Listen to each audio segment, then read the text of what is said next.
अस्सलाम वालेकुम, मैं हूं आसिफ जलाल। आप देख रहे हैं आसिफ जलाल एकेडमी यूट्यूब चैनल।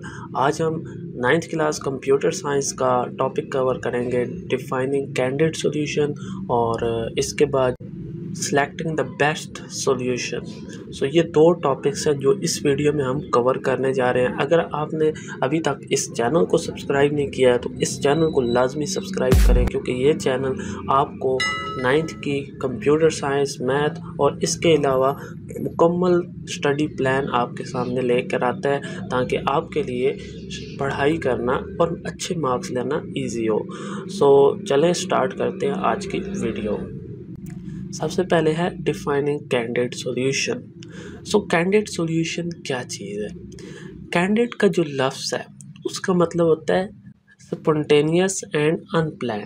ठीक है, अब स्पॉन्टेनियस क्या होता है? स्पॉन्टेनियस हम कहते हैं किसी भी ऐसी काम को जो कि हम ख़ुद से जो है ना एक सॉल्यूशन देते हो, यानी कि जो हम अपनी मनमानी करके एक सॉल्यूशन प्रोवाइड करते हैं। मतलब वो हो सकता है गलत हो, लेकिन हम अपनी ओपिनियन जो देते हैं, अपनी राय जो देते हैं किसी भी मसाइल के बारे में, तो वो एक क्या होता है, कैंडिडेट सॉल्यूशन होता है। और अनप्लान्ड होता है, यानी उसको हम प्रॉपर प्लानिंग करके, एनालिसिस करके, हर चीज़ देख कर नहीं देखते। हम जस्ट एक प्रॉब्लम देखते हैं, हम कहते हैं इसको ऐसे कर देना चाहिए था, तो ये क्या हुआ, ये एक कैंडिडेट सॉल्यूशन। ठीक है, for example if you are asked to find number of students in your school who can play cricket. कहता है कि अगर फ़र्ज़ करें कि हमने ऐसे नंबर ऑफ स्टूडेंट्स की तादाद निकालनी है जो कि क्रिकेट खेल सकते हैं। ठीक है, तो इसको आप किस तरह से एस्टिमेट कर सकते हैं? One way of to estimate this task is to, आप ये देखें कि आपकी उसमें क्लास में कितने बच्चे क्रिकेट खेलते हैं। फ़र्ज़ कर लें, आप कहते हैं हमारी क्लास में टोटल 5 बच्चे हैं जो क्रिकेट खेलते हैं, तो आप इस तादाद को जितने भी आपकी नंबर ऑफ़ क्लासेस हैं स्कूल की, उनसे मल्टीप्लाई करेंगे, तो आपको जो भी रिज़ल्ट मिलेगा वो बेसिकली आपको मुकम्मल स्कूल के अंदर कितने बच्चे स्कूल में क्रिकेट खेलते हैं, तो इन सब की मुकम्मल एक तादाद आ जाएगी। ये एक एग्जैक्ट नहीं होगी, क्योंकि ज़रूरी नहीं है कि हर क्लास में 5 बच्चे ही हों, किसी में 6 होंगे, किसी में 7, किसी में 3 होंगे, या किसी में होंगे ही नहीं। तो ये जो है ये एक कैंडिडेट सॉल्यूशन है, क्योंकि ये एक प्रॉपर करेक्ट आंसर नहीं है, लेकिन ये एक अंदाज़ा है।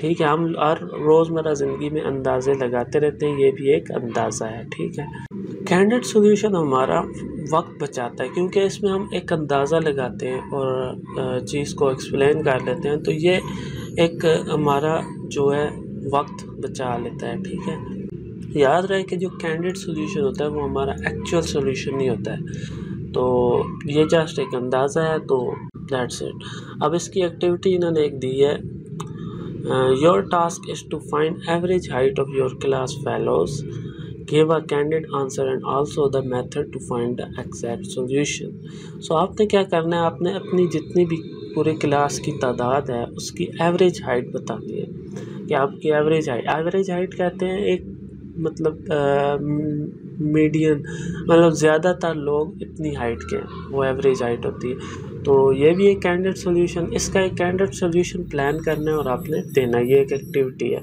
अब इसने कुछ आपको मेथड बताए हैं, कहता है आप मेजरिंग टैब की मदद से भी यूज़ कर बच्चों की हाइट निकाल सकते हैं।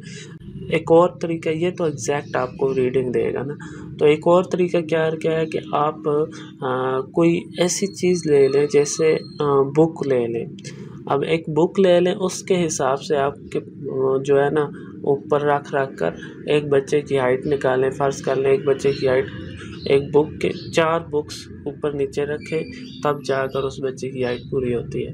किसी के 10 होंगे, किसी के 4, किसी के 5, तो ये अब एक जो है ना एक गैस ही बनेगा, ये भी एग्जैक्ट सॉल्यूशन नहीं होगा। ठीक है, तो इस तरह टेक्स्ट बुक की मदद से भी हम ऊपर नीचे रख के बच्चों की हाइट निकाल सकते हैं, और फिर उनको एवरेज का फार्मूला लगा के उसमें रखेंगे और डिवाइडेड बाय जितने नंबर ऑफ़ स्टूडेंट्स होंगे, तो आपके पास एक गैस आ जाएगा कि तकरीबन हमारे ही क्लास में इतनी हाइट के बच्चे मौजूद हैं। तो ये कैंडिडेट सॉल्यूशन था।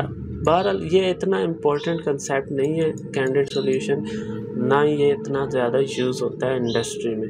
तो ये इसको आप जस्ट यहाँ तक समझ लें, इतना हो कि अगर इसमें से कुछ क्वेश्चन आए तो आप उसको अटैम्प्ट कर सकें। अब है सिलेक्टिंग द बेस्ट सॉल्यूशन, ये बहुत इंपॉर्टेंट है, ठीक है, ये टॉपिक इम्पॉर्टेंट है। इसमें क्या है, sometimes we find more than one solution of a problem. कभी कभार क्या होता है कि हमें एक प्रॉब्लम के बहुत सारे सॉल्यूशन पता होते हैं या हम निकाल लेते हैं, तो ये ज़्यादा अच्छा होता है। जितने ज़्यादा सॉल्यूशन आप निकालें उतना ज़्यादा चांस होगा कि आपने अच्छा सॉल्यूशन डिस्कवर कर लिया। सो अब बहुत सारे सॉल्यूशन हैं, उनमें से बेस्ट सॉल्यूशन क्या है। अब बेस्ट सॉल्यूशन किस बुनियाद पे हम लेंगे, बेस्ट सॉल्यूशन हम इस बुनियाद पे लेंगे कि ऐसा सॉल्यूशन लेंगे, ऐसे सॉल्यूशन को हम सेलेक्ट करेंगे जो कि कम से कम टाइम लेता हो और कम से कम स्टेप रखता हो, ठीक है। ये दो चीज़ें होती हैं बेस्ट सॉल्यूशन एक्सप्लेन करने में। फर्स्ट करें, आपको मैं बोलता हूँ, आपको घर पे कोई बोलता है कि जाएँ आपने बाज़ार से दही लेकर आना है। सो अब ये इसका पहला सॉल्यूशन क्या है कि आप बाज़ार में निकलें, पैदल चलें और जाते रहे आप लेकर आ जाएं, पैदल जाएं, ये एक मेथड। दूसरा मेथड ये है कि आपके पास घर में एक बाइक खड़ी है, तो आप बाइक को निकालते हैं और बाइक में जाएंगे और वापस आएंगे, तो ये दूसरा सॉल्यूशन है। तो इसमें कम से कम टाइम किस पे लगेगा, पैदल जाने में या बाइक पे जाने में। बाइक पे जाएंगे ज़्यादा कम टाइम लगेगा, तो बेस्ट सॉल्यूशन क्या हुआ, बाइक पे जाएंगे तो कम टाइम लगेगा। तो इस तरह से हम बेस्ट सॉल्यूशन देखते हैं कि कम से कम टाइम और कम से कम स्टेप्स किस में लगते हैं, तो वो हमारा बेस्ट सॉल्यूशन हो गया। इसी तरह अब जब आप जाएंगे, आप रास्ता कौन सा इंतखाब करेंगे। अब कुछ रास्ते होंगे उस दुकान तक जाने के जो कि 3-4 गलियां घूम के आपको वहाँ तक पहुँचेंगे, ठीक है, और एक रास्ता होगा जो सीधा सीधा जा रहा है, ठीक है। जैसे आपने फिज़िक्स में पढ़ा है डिस्प्लेसमेंट और डिस्टेंस का कंसेप्ट। डिस्टेंस क्या होता है कि हम बस जाते रहें 3-4 राउंड लगा के हम जाएं। डिस्प्लेसमेंट क्या है, शॉर्टेस्ट पाथ। अब शॉर्टेस्ट पाथ जो अगर आप चूज़ कर लें बाइक पे जाकर भी, तो फिर भी आप और ज़्यादा बेटर सॉल्यूशन तक पहुंच सकते हैं, लेकिन उसके लिए आपको थोड़ा सा दिमाग लगाना होगा, एनालिसिस करने होंगे, तब जाके आप ये काम कर सकते हैं। सो ये देखें, अब बेस्ट सॉल्यूशन मैंने आपको बता दिया कि किस बुनियाद पे देखते हैं। अब बुक में जो एग्जांपल है, लुक एट ईच है। आप फ़र्ज़ करें, अच्छा जी, अगर फ़र्ज़ कर लें आपके जितने भी स्कूल के स्टूडेंट्स हैं वो सारे एक ख़ास वेबसाइट में मौजूद हैं, तो अब आपने क्या करना है, उनकी लिस्ट बनाकर आपको एक ख़ास नाम, लिस्ट नहीं बनानी, आपने एक पर्टिकुलर नेम आपने सर्च करके निकालना है। तो आपके इसके क्या सॉल्यूशन हो सकते हैं, इन्होंने 4 सॉल्यूशन बनाए हैं। एक है look at each name on the website one by one until the name is found. आप हर नाम को यूँ देखते जा रहे हैं, गो थ्रू करते जा रहे हैं, जहाँ पे वो नाम है आपने कहा कि ये है ये नेम। एक तरीका ये है। दूसरा ये है कि आप इस लिस्ट की प्रिंट आउट निकालें और प्रिंट में से आप यूँ देख कर जज करें कि किधर है वो नाम। तीसरा क्या है कि आपने जितने भी वो नाम है उनको कॉपी करें, ठीक है, और एक एक्सेल शीट में डाल दें और उसको फिर हम अल्फ़ाबेटिकल उसमें सॉर्ट आउट कर सकते हैं। सॉर्ट का मतलब ये होता है कि ए वाले पहले आ जाएं, फिर बी वाले, फिर सी वाले, फिर डी वाले, इस तरह से सॉर्ट कर लें आप, ठीक है। तो इसमें से फिर हम उसको नाम को सर्च कर लें। चौथा सॉल्यूशन इन्होंने बोला है कि कंट्रोल F प्रेस करते हैं तो हमारे पास एक सर्च की बार आ जाती है वेब ब्राउज़र में, उसमें अगर हम नाम लिखेंगे तो वो ख़ुद से हाईलाइट करके दे देगा। सो अब मुझे कमेंट सेक्शन में आप बताइए कि इन चारों में से कौन सा ऐसा सॉल्यूशन है जो कि बहुत जल्दी काम करने वाला है, जो सेकंड में हमें वो पर्टिकुलर नेम निकाल के दे देगा कि इस वेबसाइट में है कि नहीं है। इन चारों में से आपने बताना है कमेंट सेक्शन में, मैं वेट कर रहा हूँ, ठीक है।